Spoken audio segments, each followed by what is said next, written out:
eu ainda lembro que a primeira vez que um fotógrafo me pediu para escrever sobre o trabalho dele, eu recusei, dizendo que eu não era especialista em fotografia, era o Rubens Mano, que não é só um fotógrafo, e que estava fazendo uma intervenção numa cidade e entendendo que a fotografia ela tem de fato a sua própria história e a sua própria deontologia também e ontologia, né? E no caso eu encontrei uma informação que me deixou feliz de saber que o Museu de Arte Moderna de São Paulo em 2014 já adquiriu fotografias da mídia ninja no seu acervo de museu. Eu não sei se aqui vocês já adquiriram fotografias da mídia ninja, mas é interessante ver esse movimento de instituição, né, entendendo a contemporaneidade da mídia ninja e entendendo de fato um avanço valioso em relação ao que é uma imagem fotográfica. A gente adquiriu todas as transmissões ao vivo da exposição. Não as fotografias, mas o que eu estudei mesmo, que são as transmissões. Perfeito. A ideia era justamente agora conversar com eles como transformar isso num arquivo que você possa buscar por temas, por lugares, né? Como é que é um outro problema de arquivo das instituições, que é como lidar com o arquivo de vídeo, de transmissão. Sim, que a imagem também. Um outro departamento. Assim, porque a gente é especialista em fotografia até agora. Bom, então até aqui parece que estou dizendo banalidades, mas como eu disse para vocês, eu também aprendi a desconfiar de um terreno comum, né, de conhecimento. Então eu vou dizer coisas que talvez sejam muito óbvias, mas que me parecem importantes para a gente, inclusive, fazer essa autocrítica em relação ao que todo mundo sabe, né?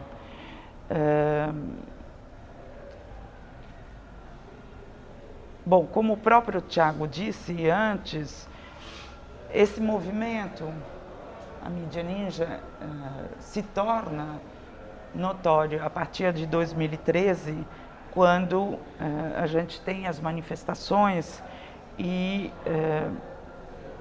a gente deve entender, eu pelo menos entendo, ou se vocês ainda, sei lá, se alguém aqui tem Instagram ou segue as redes sociais, é importante localizar essa fotografia, ou digamos, essa presença jornalística dentro de uma rede que se afirma de esquerda, que é algo que parece antigo, mas que existe de fato, né, entre nós, e que constitui para a gente hoje uma importante plataforma de informação, né?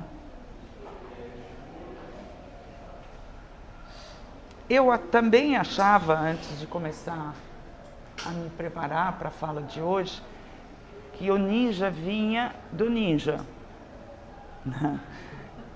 Ou seja,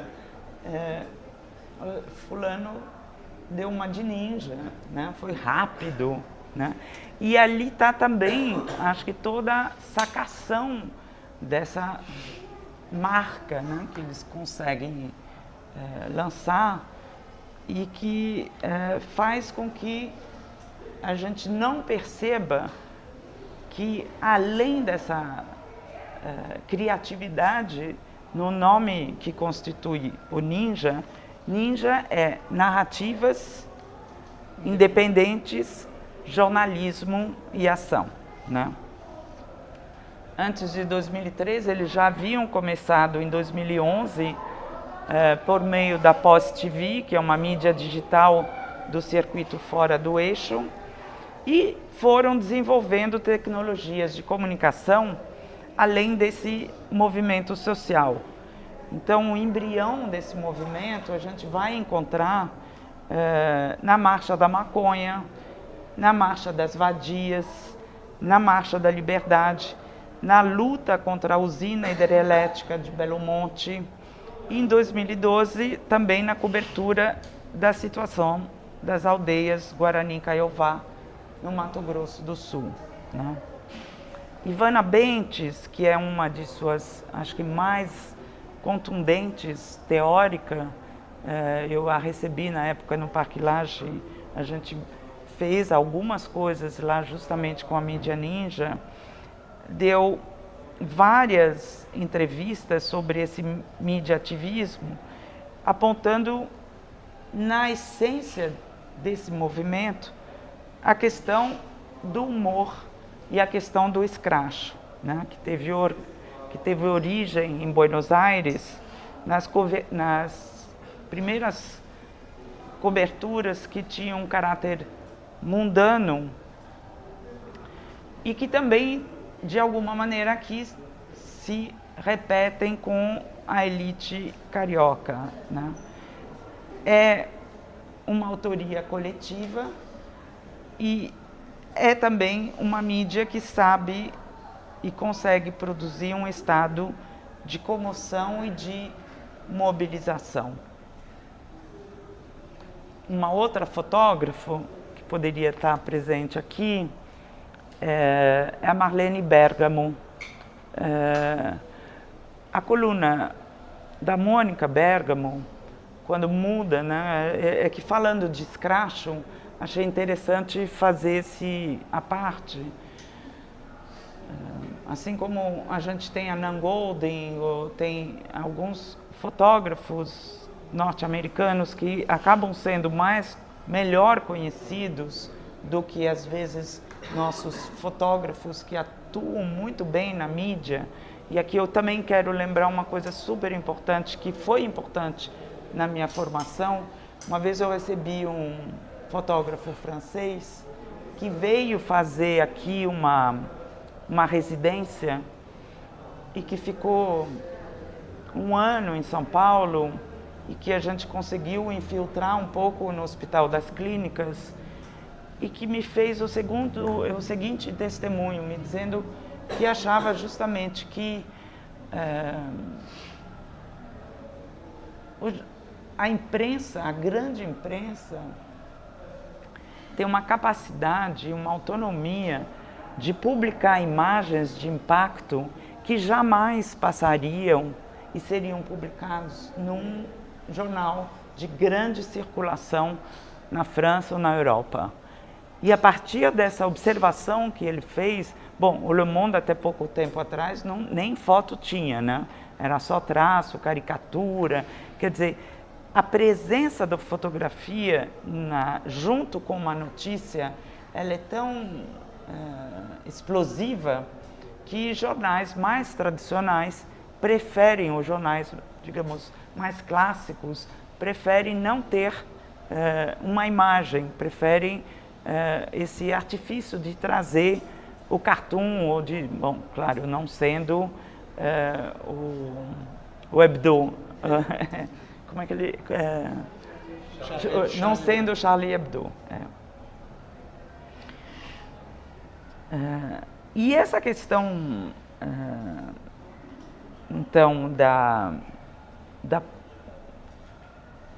da tensão entre a viralização do corpo numa manifestação e o que a Letícia faz aqui com essas fotografias é extremamente rico para a gente entender se a gente, por exemplo, se a gente conseguir trazer, por exemplo, os hashtags que acompanham alguns eventos, manifestações em que a mídia ninja está presente. E aqui eu quero problematizar um pouco as imagens da Letícia que a gente está vendo. Então, por exemplo, a morte da Marielle foi rapidamente semantizada por Marielle e Anderson presentes. O que esse hashtag está dizendo? Está dizendo: recusamos a sua morte. né? Lembram que eu falava de Eidolon, né? Eu falava daquele, né, do fantasma. E o que é viralizado é esse hashtag, né? E que é o trabalho que a mídia ninja faz.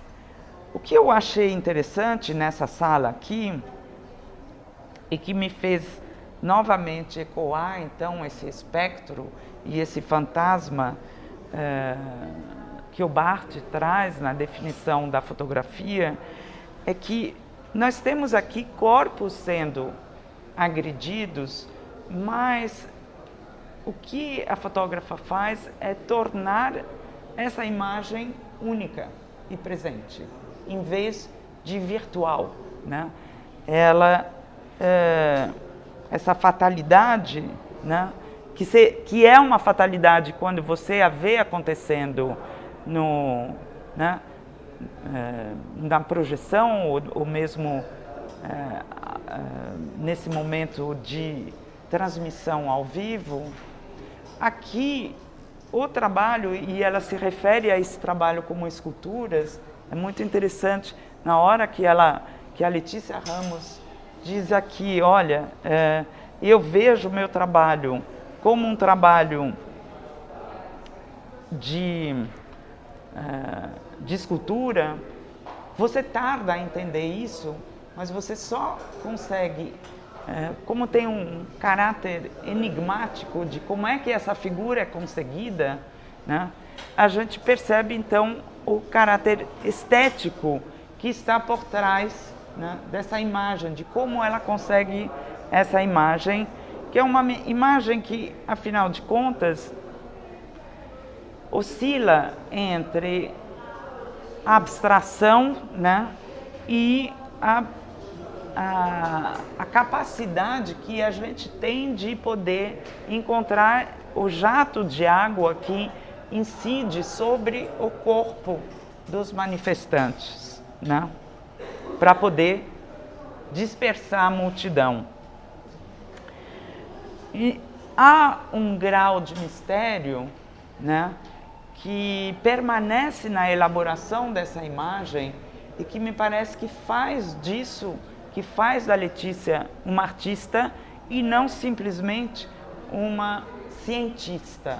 Porque tem uma relação entre arte e ciência aqui e há toda uma investigação dela a esse conhecimento técnico histórico que remonta ao cronociclográfico do início do século XX, em que é um estudo muito meticuloso de uma máquina que poderia fazer, não sei, da Letícia uma virtuosa da imagem, né?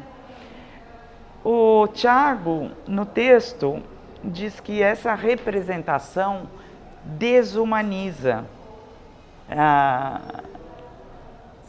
cena e transforma o corpo em natureza morta.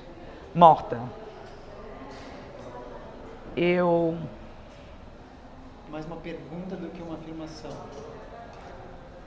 Tá. Eu acho que é parecido o que eu penso. Eu vejo isso como uma sublimação da violência, mas não só uma sublimação no sentido de estetizar a violência, que seria um problema, mas uma sublimação analítica, porque como todo o percurso dela para chegar nessa imagem parte dessa construção, né? Eu acho interessante você ter trazido esse conceito de humanização aqui, né? Que é um conceito que para o Barthes é importante quando ele analisa a fotografia. Ele não tem interesse na fotografia se ela não tiver esse caráter ao mesmo tempo cultural, né? Não sei se você gostaria de falar um pouco. Ele foi extremamente cruel, ou mesmo, crítico mesmo, naquela exposição The Family of Man, que é uma exposição de fotografia dessas exposições que deu a volta ao mundo, né, que teve mais de 7 milhões de visitantes e que tem, eu acho que é a única exposição que eu tenho notícia de ter um espaço que foi criado para hoje abrigar a exposição enquanto tal, né? E essa tensão entre a humanização da imagem ou da violência e a desumanização da imagem é o que vai deixar o Barthes incomodado no entendimento daquela exposição do Family of Man. Só para dar rapidamente uma explicação, é uma exposição que o MoMA fez em 1955, né, em plena Guerra Fria, e que mostra, então, em vez de mostrar os efeitos da guerra e os efeitos da guerra nuclear naquele momento, segundo o curador, tratava-se de mostrar o que o humanismo perde com as guerras. É uma exposição que foi extremamente criticada porque ela, de certa forma, homogeneiza esse sentimento, as desigualdades entre cada grupo e acaba tecendo um elogio, né, sem mostrar esses conflitos, e que é exatamente o que nós não temos quando o curador mostra a Letícia e mostra, assim, desculpa fazer esse elogio aqui, mas é que eu acho extremamente importante a gente ter em cada sala a presença da mídia ninja, sobretudo nessa sala onde a gente está hoje falando, né? Então, as perguntas que a gente se faz quando a gente olha essas imagens, eu continuo afirmando que eu acho elas abstratas,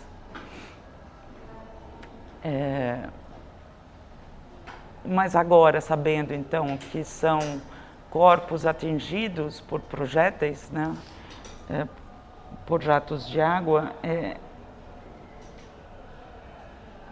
onde caíram esses corpos, por exemplo, né? Em que contexto isso aconteceu?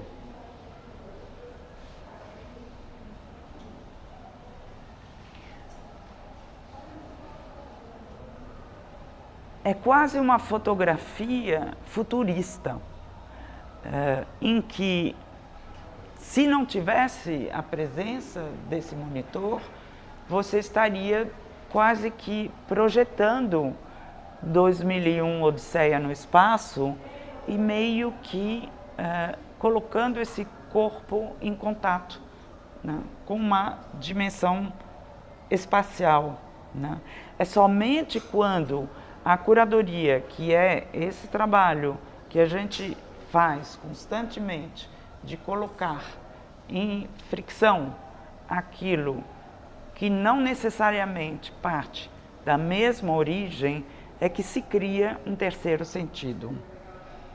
E aqui a minha pequena provocação é que eu teria gostado muito de ter visto o Mídia Ninja, então, na exposição Conflitos da Heloísa Espada, que é uma exposição que tratou, uma exposição que eu acho que deve ter sido campeã de viralização, não sei, mas eu mesma, assim, tirei várias fotos quando ela aconteceu aqui e ficava me segurando para não postar muito, porque daí você perde os teus seguidores, porque você fica com pessoas que falam assim, bom, já deu, essa pessoa hoje já postou muito.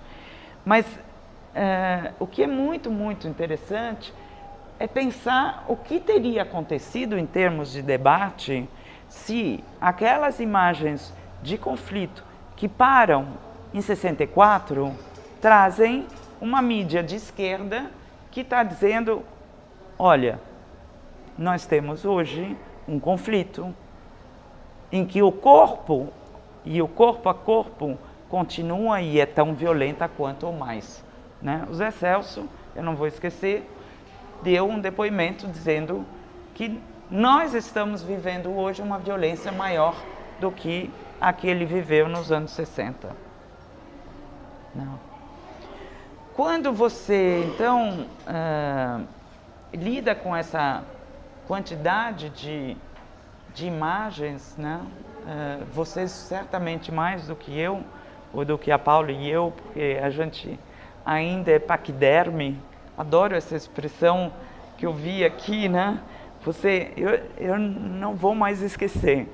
Assim, eu não sei se vocês viram Roda Viva da época com Mídia Ninja, mas é exatamente isso. Com a Mídia Ninja, acabei falando muito mais da Mídia Ninja, mas a Mídia Ninja nos deu a dimensão, né, da nossa idade, né,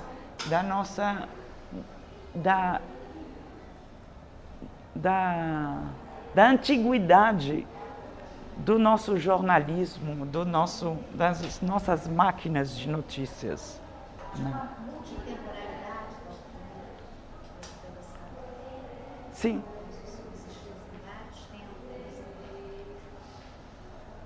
Sim. Então é isso. Eu fui pensando efetivamente nesse exercício de cotejar esse momento atual do país, né, que é uma exposição de fotografia contemporânea, o que ela pode fazer com o seu acervo quando, na exposição que ia de 1889 a 64, se esse vírus estivesse lá e se você pudesse ver, assim como a gente viu aquelas imagens, né, da coluna Miguel Costa Prestes, da Revolução de 30, da Guerra Civil de 32, da insurreição comunista, etc, etc. Não.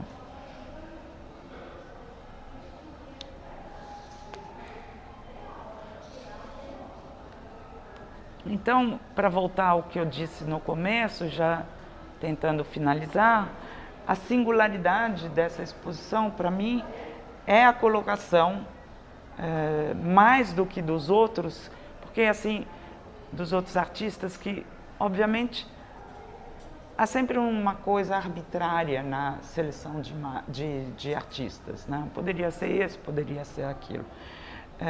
Eu acho que aqui esse diálogo, que normalmente é um diálogo com um acervo, é um diálogo que se deu, dessa vez não com o acervo, mas com a supercontemporaneidade, com isso que você falou, dessa simultaneidade. Eu estou falando aqui e tem Mídia Ninja acompanhando em algum lugar um outro acontecimento, né? Então, esse caráter de passado e futuro que se unem é o que eu vejo efetivamente nessa sala onde a gente está aqui, onde, né, que eles escolheram muito bem. Eu perguntei, antes de vir para cá, eu perguntei onde vai ser, porque eu não queria que fosse no auditório. E aí me falaram que seria aqui. Eu achei perfeito, até porque realmente, mesmo pensando em Bárbara, em Jonatas, que não são, a gente pode até falar deles nessa discussão agora, mas acho que essa é a sala realmente mais futurista e mais enigmática, em que esse contato, essa fricção que você fez aqui é muito mais efetiva. E chego no coletivo Garapa, que eu não conhecia, e que eu vou descrever rapidamente, porque também vou dar um salto mortal, para voltar também ao começo, né, essa imagem estética e essa imagem jornalística e a talvez um dos acontecimentos mais abominável ou execrável, não sei qual é o adjetivo melhor, em termos de fenômeno social, que é o linchamento.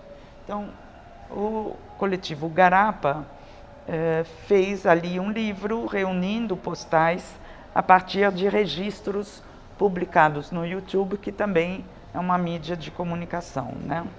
E ali a gente está em contato com um linchamento virtual e midiático, né? Não só com um linchamento a partir da origem do que é um linchamento, onde esse corpo a corpo chega a seu limite, né? Chega a tragédia, né? O termo linchamento vem da lei de Lynch, para quem não sabe, um fazendeiro norte-americano, Charles Lynch, e que é um fenômeno de privatização da justiça, né? Que é justamente esse resultado decorrente de um enfraquecimento da justiça pelo Estado. Então é essa justiça que se faz pelas próprias mãos, né? E os justiceiros, que são majoritariamente, pelas pesquisas que nos apontam que jovens e pobres são os mais atingidos, né, pelo linchamento.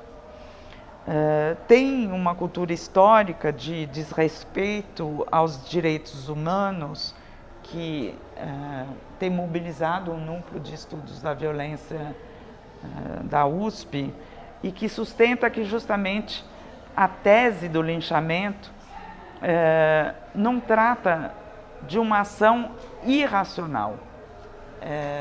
A gente achar que o linchamento é só irracional é um erro, digamos, deve ser mitigado enquanto verdade, sobretudo nesse momento que a gente vive de fake news, né? Linchamento e fake news, tem um linchamento virtual, tem um linchamento que de fato acontece. E ontem, eu não sei se vocês viram a notícia, mas na Índia, por exemplo, o WhatsApp, a quantidade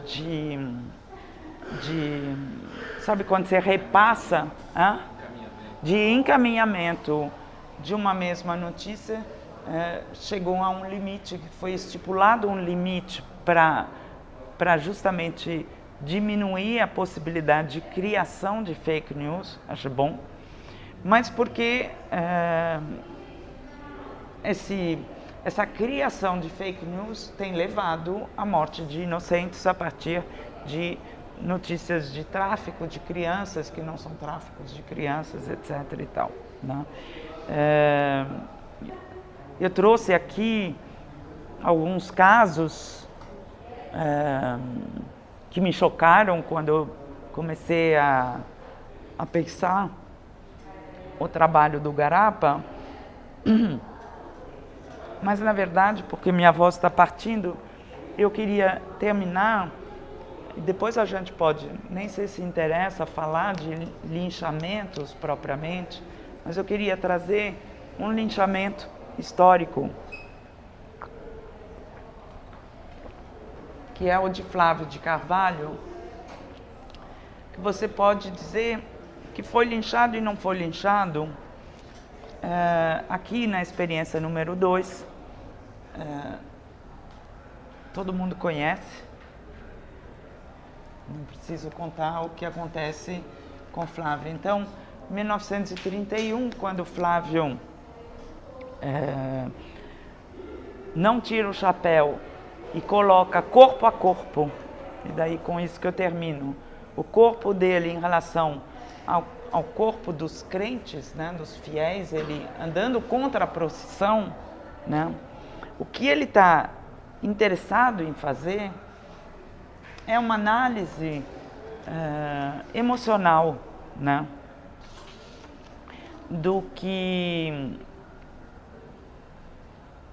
do que esses crentes estão sentindo enquanto o corpo dele desafia o corpo de Deus, né? Que afinal de contas não é só o corpo dos fiéis, mas é o corpo de Cristo, né? Então é o Flávio atravessando aquela procissão no lado do lado na contramão, né? E é interessante a gente lembrar disso, porque diferentemente da narração da experiência que o Flávio nos traz, o que acontece com a fotografia é que esse linchamento faz com que a fotografia possa reproduzir ao infinito aquilo que aconteceu apenas uma vez. E daí eu acho que é um pouco a máquina que se vira contra o próprio fotógrafo quando você tem a possibilidade, viralizando então muito mais ainda, mas de fazer com que esse linchamento, que é único em si, e que o Garapa traduz aqui nessa seleção de fotografias que acontece, que eles, né, aí você explica um pouco melhor isso, porque também aquilo é intermeado de frases que são ditas durante, né? Isso me fez lembrar muito a experiência como o Flávio vai rememorando o que as pessoas diziam a ele durante essa procissão. Então é muito interessante a gente trazer esse trabalho do Garapa junto com isso, mas com a ressalva que a gente tem ali uma viralização e uma outra tragédia que a fotografia é capaz de fazer, sobretudo com as redes sociais, que é de multiplicar o horror e o abominável. Então, mais ou menos essa é a reflexão que eu tive a partir desses 3 artistas que você me pediu para comentar hoje. Tiago, obrigado. Uma coisa que ficou muito premente para mim foi essa tensão entre a documentação e a estética da documentação. Sim. Que ela surge aqui. E aí, durante a sua fala, eu fiquei pensando uma coisa, porque a fotografia, desde a sua invenção ali no nascedouro da modernidade, ela traz embutida em si mesma essa tensão, né, entre a documentação, estética e documentação. Sim. Em parte que vai, historicamente, vai tomando diferentes perspectivas e tal, e aqui eu percebi novamente essa, onde estamos exatamente, né, qual é o potencial da fotografia, né, e acho que a exposição acaba trazendo nos fazendo nos perguntar, né, dessa forma, que real é esse? Uhum. E aí, inclusive, isso também, que lugar é esse da instituição que traz esse real para esse lugar, né? Que operação é essa da fotografia? Eu acho que isso fica muito tensionado aqui. Se você pudesse desenvolver sobre isso. Sim, que eu fiquei pensando que essa questão do corpo a corpo, eu acho que se refere, não sei se você pensou nisso também, mas nesse corpo a corpo da fotografia, ao lidar, né, com essas 2 dimensões. É uma coisa que o Edu Brandão, das primeiras coisas que eu escutei dele quando ele falava da fotografia, não lembro, não sei se você estava junto, mas ele fala assim que no começo a fotografia, assim, a relação que o fotógrafo faz é que hoje a selfie faz exatamente isso, até que eles inventaram o pau do selfie. Mas o corpo é esse, né? Quer dizer, o Edu sempre falava, né, que né, essa distância da câmera, né, com o corpo. Mas eu queria trazer isso junto com a questão do fantasma, da Marielle presente, né, dessas pessoas que não estão mais aqui e desses hashtags que acompanham essa viralização de imagens, né, que querem dizer alguma coisa sobre essa ausência. Eu queria ir para o céu só para conversar com Barthes hoje e dizer para ele o seguinte: nesse ensaio dele, esqueci, a Câmara Clara, ele diz o seguinte, que na frente de uma fotografia, quando ele se viu na frente de uma fotografia, acho que do Napoleão, ou sei lá, enfim, de uma figura política importante, ele, em vez de olhar para aquela figura que está naquela fotografia, ele diz assim: eu estou vendo os olhos que viram esse imperador. E eu postei há uma semana uma foto minha, criança, com minha irmã. E eu estava vendo o olho do meu pai, que não está mais aqui. E eu fiquei extremamente tocada por uma verdade ali que realmente nos acompanha quando a gente está na frente de uma fotografia, não uma fotografia construída como essa. Teve um tempo que a gente falava fotografia construída, né? Não sei se serve para isso. Não? Construída, encenada. Encenada já é hiperrealista. Mas a fotografia construída, sei lá, aqueles fotógrafos de Belém do Pará e tal. Mas essa presença ausente do olho da pessoa que está atrás da câmera, que fotografa aquilo e que quando você olha aquilo, você não está olhando só aquilo, mas está olhando quem esteve lá, é tão incrível. Não, eu ia fazer só um comentário, porque justamente eu acho que nessa exposição a gente tentou deslocar um pouco essa ideia que é mais, em geral, associada com a fotografia, e justamente pelo risco de você, que eu acho que era uma preocupação aqui, de tomar a invenção estética pelo tema. Então, a gente queria falar das questões sociais, mas a ideia foi aproximar os artistas que estavam criando um tipo de invenção de linguagem, uma forma nova de representar coisas, mais do que fazer uma exposição que tomasse a fotografia que pudesse ser tratada como jornalismo ou como uma coisa de denúncia, porque havia assim também eu acho que ali, primeiro já tem campos grandes para que essa fotografia seja veiculada e depois pelo risco que haveria de você confundir e olhar através da imagem como se fosse uma janela para uma outra coisa e não olhar a linguagem propriamente. Então, isso foi um pouco o recorte da curadoria desde o começo, de reforçar essa artificialidade da imagem. Isso estava na proposta inclusive para os artistas, de trabalhar também a questão instalativa dos objetos fotográficos, que não, como vocês estão vendo aqui, não é o que em geral você vê uma exposição de fotografia, tem lá um quadrinho com moldura na parede branca, etc. e tal. Todas as obras aqui são instaladas, elas exigem assim que você se posicione em relação a elas, né? Intelectualmente, mas também fisicamente. Então, acho que um pouco tinha esse partido da exposição que era criar mesmo uma artificialidade para representação, para tentar trazer... É importante você dizer isso. Para reforçar uma questão mais de linguagem do que de assunto. Entendi. Das fotografias.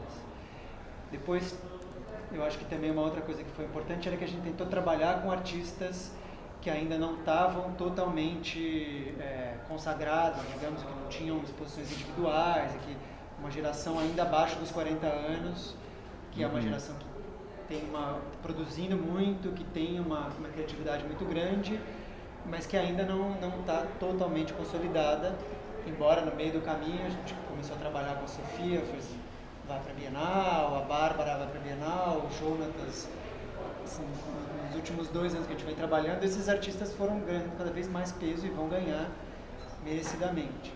É uma exposição de 2 anos de pesquisa, de trabalho? a gente pensou que valeria a pena fazer uma exposição que desenvolvesse trabalhos novos do que uma exposição que reorganizasse coisas que já foram apresentadas. Então, Sim.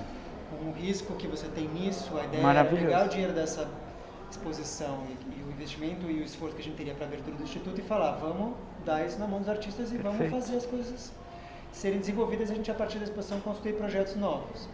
Então, precisava também desse tempo, porque foram projetos até você definir um tema, vai, vem, volta, né? Toda também a reflexão sobre a instalação. Então, foi uma exposição que demorou um tempo para ser finalizada. Eram 6 artistas produzindo ao mesmo tempo, com as suas dúvidas, inseguranças, crises, interrupções, e o país assim em revolução permanente. Então, tem isso também que eu acho que é... E o trabalho da Letícia mudou muito nos últimos tempos. Você diz recentemente o trabalho que ela tem feito. Ela está em São Paulo há pouco tempo. Sim. E eu acho que essas fotografias negras têm uma relação com São Paulo. De alguma maneira, sabe? Você diz esse aspecto essa mais carga. pesado do trabalho. Eu também achei. Com São Paulo e com o movimento, também com o contexto social que a gente estava Porque vivendo. o ateliê dela é no centro, né? Mas assim, eu me lembro de abordar todos eles e estarem todos assim meio deprimidos, porque a realidade ia ficando cada vez mais terrível, né? As notícias, você acha que tá pior, que você está no fundo do poço e o poço... O poço aumenta. Pode fazer a segunda. Exato. Quando a gente fez esse projeto, pensou, putz, isso aqui, sabe, é o fim da linha, daqui a gente vai começar a erguer e a gente vê que a coisa só vai piorando. Então, tinha também o desafio de colocar uma instituição, que é uma instituição mais de arquivo, Sim. em geral tem outro ritmo, para trabalhar com jovens, com questões bem contemporâneas, um desafio para a própria instituição, assim, de como se movimentar, de como se posicionar, de como se repensar a partir dessa interação com uma outra geração, né? Quer dizer que meu feeling de que essa é a primeira exposição que eu vejo assim no Moreira Salles eu acho que é fato. Sim, vocês repararam essas caixinhas brancas de acrílico aqui com a lateral branca, que tem algumas em quase todas as salas ao longo da exposição. São imagens históricas do acervo, que depois de a gente ter organizado a exposição e definido projetos, a gente voltou para o acervo e tentou estabelecer relações entre a fotografia histórica e a fotografia contemporânea, tematicamente ou formalmente, de várias maneiras. Então, a exposição tem essas pontuações, um pouco para mostrar... Confunde. Porque como eu entrei com a primeira vez que eu entrei pelos fundos, então eu não vi nem o título da exposição. Eu não sabia nem o que se tratava. Então comecei pelo fim, que foi aquela sala lá dos MCs? Sala ali transparente. Que é o contrário, começa por lá. Na verdade, a casa tem uma planta meio difusa, ela não tem claramente um começo. Quando eu entrei nessa aqui, foi a que mais eu não entendi isso. A princípio, né? Claro, porque o trabalho da Letícia... Olhando, e aí vi aquela foto, aí li, não tinha nada a ver com o que tinha. Aí você tem que olhar, não, tem que me situar, aí você volta. Sim, mas é legal isso, faz você pensar. Acho que você podia contar como ela faz essas caixinhas, né? Porque isso aqui... A Letícia, as maquetes, né? Não, só para terminar, isso que eu acho muito interessante o que você está dizendo, porque...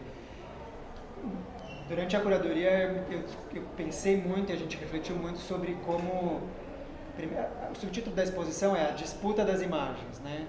Então, tanto a montagem de São Paulo, como eu acho que algumas decisões que a gente tomou aqui, eram no sentido de criar uma certa sobreposição e um pouco de uma contraposição e um certo... Mas depois que você roda, aí você vê de novo, aí você entende.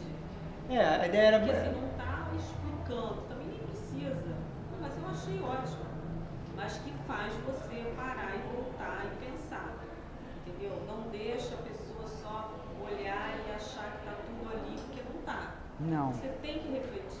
Então isso era um pouco tentar pensar como é que a sua vida hoje em torno das imagens, ela é confusa e ela é sobreposta e ela é difícil de separar né? Você não é organizada e linear. Então a gente também tentou, na exposição, criar esse ambiente mais múltiplo, assim, que você fosse obrigado mesmo a tentar separar e contrastar as coisas. Tem um texto de parede aqui que explica um pouco, eu tentei orientar, assim, para que tem gente que tem mais intimidade com a imagem, menos, pode se sentir mais ou menos familiarizado e mais orientado, né? Mas, de fato, isso que você falou de incluir o Media Ninja dentro dos trabalhos dos artistas, que já foi uma negociação com cada artista, porque eles também... eu sei bem. Está atrapalhando o ruído, a minha obra, não consigo olhar direito, esse negócio se mexendo, fazendo barulho e tal. Ela sabe. Teve essas... Isso foi negociado, mas justamente eu acho que o que a gente quis dizer para eles era a apreensão da vida não é assim, você não está numa caixinha, isso aí é uma feira de arte, você está na sua caixinha isolado, entendeu? Aqui você tem que como viver junto também foi complicado. Eu acho que isso... A arquitetura da planta, assim, toda vez que eu chegava, mesmo que fosse uma coisa tipo sutil, assim, Marcelo Cidade com uma, como é que chama aquilo, uma câmera de papelão em cima do painel de não sei quem. Não, está atrapalhando. E não era uma exposição de pinturas, você entende? E a única pessoa que imediatamente achou ótimo foi a viúva do Gordon Matta Clark, você entende? Que chegou e falou, you would love it. Aí pegou e botou ali e aquilo deu uma espécie de autoridade e autorização para eu poder ir nos outros artistas e falar assim, olha, eu gostaria de colocar outros trabalhos dentro da... Mas eu não sabia que você tinha passado por isso aqui. Passei, né? Sempre no campo das imagens tem que negociar o tempo todo, não é fácil. Mas então, eu acho que... Não, você... Não, é que esse sentido de corpo a corpo, acho que você também, como curador, você estabelece, a exposição não é confortável. Não. Esse corpo se dá também entre um corpo a corpo os também. trabalhos. Nossa. Mas são duas questões a levar em consideração nessa exposição, que é a arquitetura, ou seja, a casa, e o acervo da casa. Então, quando você chega aqui, que você tem uma expectativa de lidar com a documentação, que eu tinha, a não ser a Rosângela, que eu sou próxima, ela já tinha me avisado que estava meio fora da curva. Então, eu falei, tudo bem, a Rosângela é uma exceção. Mas eu tinha visto em São Paulo, achando que isso era a nova linha do Instituto em São Paulo, não aqui, né? Ou não o guarda-chuva todo do Moreira Salles. Então, eu acho que, no fundo, o que é muito interessante é que a gente está lidando aqui realmente com várias camadas históricas nessa casa, né? E quem frequenta a casa é uma coisa muito nova, porque lá a sede estava sendo inaugurada. Então, você ter uma lufada de ar fresco, é a expectativa que se tem de uma nova sede, tudo bem. Eu acho que aqui, eu não sei, para mim foi incrível. Eu acho que a configuração da exposição de lá é diferente. Sim. Né? Pela situação geográfica. Era muito apertado lá para mim. Apertado. Eu achei. Eu Mas assim, eu achei mais forte, mais intenso. Mais tinha mais disputa. Tinha mais disputa. Não, isso acho que é um partido que a gente tomou desde o começo. É para ter embate entre as imagens, é para ter sobreposição entre os trabalhos, não é assim, cada um tem o seu nicho bonitinho, linear, que você vai andando e você está totalmente confortável. Lá incomodava. Eu acho que a ideia era essa mesmo, era trazer esse... Não, é diferente. Lá incomodava porque você não conseguia ver um trabalho sem ver o outro. E não é só isso. Eu acho que algumas coisas estão bem melhores aqui. Por exemplo, a Bárbara. A projeção da Bárbara, a gente transpirava assim. Não, aí tinha um problema do prédio que o ar-condicionado não funcionava. Mas era menor, não? A sala? A sala era menor. Não, assim, lá, enfim. Acho que especialmente numa exposição... De abertura? Não, e que a dimensão expográfica é importante, de fato a arquitetura é fundamental. Conforme você muda a arquitetura, muda tudo, não é? Né? Se fosse uma exposição de quadro na parede, basicamente tendo parede, ela segue a mesma ordem, mas assim, Uma exposição instalativa precisa de... Ela responde à arquitetura. Aqui a casa tem cômodos, então a gente teve que dividir os trabalhos em cômodos. E nem era a minha intenção original, era manter sempre isso que você está falando, que era essa sobreposição de imagem. Mas os artistas não deixaram. Como assim? Não, aqui... Não, na casa era inviável porque você ia ficar fazendo pequenas misturebinhas em cômodos. E aí eu achei que a arquitetura não... Assim, lá o que a gente fez? O espaço, não sei se todo mundo conhece, mas o MS é um grande retângulo. Então, o que a gente bateu o pé era de que não queria criar paredes, nem painéis de divisão. E assim, era a estreia de um espaço, era uma arquitetura nova, então vamos usar ele na sua escala, na sua extensão e vamos expor tudo. Então, queria agradecer muito, Elisete, a vocês.